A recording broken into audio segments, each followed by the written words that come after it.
We're doing a left-sided single shot mid-thigh saphenous block for a left knee arthroscopy plus.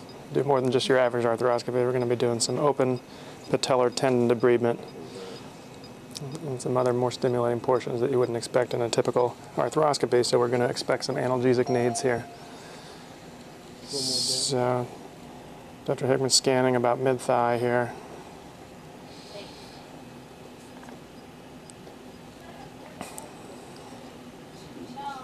And you can see a couple of things.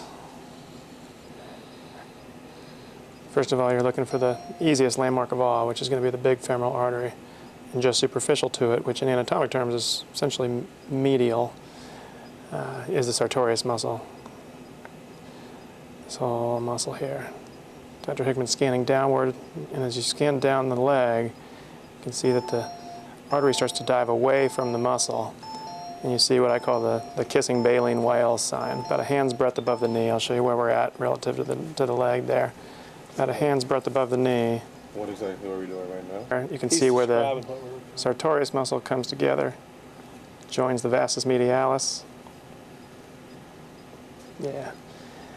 All right, so in order to get a better view of the femoral artery, Dr. Hickman is just scanning up a little higher up the leg. See the femoral artery is just deep to sartorius muscle.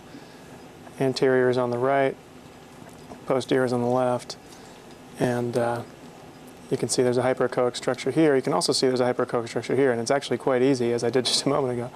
It's actually quite easy to get these two confused, and frankly, because about mid-thigh, the saphenous nerve goes and crosses over the artery from anterior to posterior, or lateral to medial. And so it's important to give some local anesthesia and infiltrate all along this track between sartorius muscle and femoral artery. But this is the money target, and if we put a stimulator on, we're liable to get a sensory twitch when we put the needle right onto that target. So we're about mid-thigh, and we'll go ahead and show you the image again.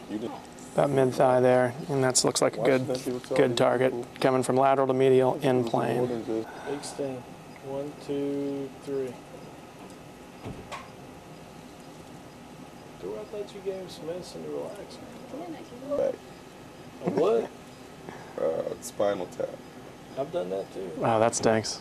I had the flu when I was in college, and they had to work me up for meningitis. Yeah, they thought that I had meningitis, and you should see this whale spear. Did you say whale spear? You got a spinal tap with a whale spear. Oh my that ain't good. I actually did have meningitis. I don't know exactly. Oh, that is terrible. They thought it would be fun, and they thought it would be educational if an intern did the spinal tap on me. That took them a couple extra passes. You feel a little tingle down your foot yet? Tell us if you feel a tapping sensation. You're missing it. That means you're missing it. Huh? Did you feel it before? No. Okay. Just let us know if you feel like a tapping in your leg at all. Almost right there. Right there? Where do you feel it? In my ankle. In your ankle? Do you feel it more on the outside of your ankle or on the inside of your ankle? On the inside, medial side. Okay. So there's our nerve. All right. Okay, Dora, inject that. Feel a little pressure. Okay, we're going to aspirate and inject here. Tell us when that feeling goes away. Tell us when it goes away. Do you still feel the tapping? Keep going. Has it gone away? Tapping? The tapping sensation? Yeah. Has that gone away? Okay, so after about 1 or 2 cc's, as usual, the tapping went away, so that was a nice confirmation. So that target that we saw just anterior was in fact saphenous nerve. But even so, I think it's still wise, as Greg's doing here, to go ahead and inject just over the artery to include the posterior and the anterior side of the artery. I can't do any more yoga. You may experience a little bit of weakness on the inside of your quadriceps, but you're not going to have the same kind of quadricep weakness you would with a femoral block that blocks your whole quad. So you may not have any weakness at all, but it's expected that you may have some medial weakness. I'm going to be on crutches. And you'll be on crutches anyway. Yeah. Biggest thing, he's going to be on crutches and can't do anything anyway. Yeah. So this isn't going to affect him. Yeah, it ought not affect anything. Okay, right there. 4 weeks crutches. Okay, we got a couple of redirects. So just to summarize here before you press freeze here, let's go back and confirm our anatomy again. So we got sartorius muscle here, this big muscle belly.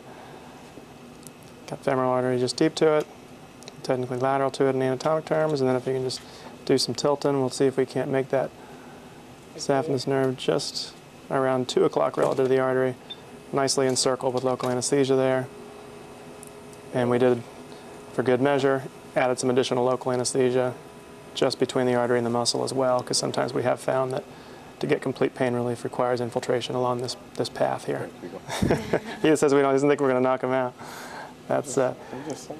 a lot of strong men have come before you and said those same things, and we seem to always win. Question is, how far can you get down on the countdown before you lose consciousness? Farthest people usually get is about 10 or 12. Starting at 10 or 12? Yeah, so if you start at 100, count down. Not too many people make it past 90. I think I can, You think you can beat that? yeah, I think I can get to that 28. 28. All right.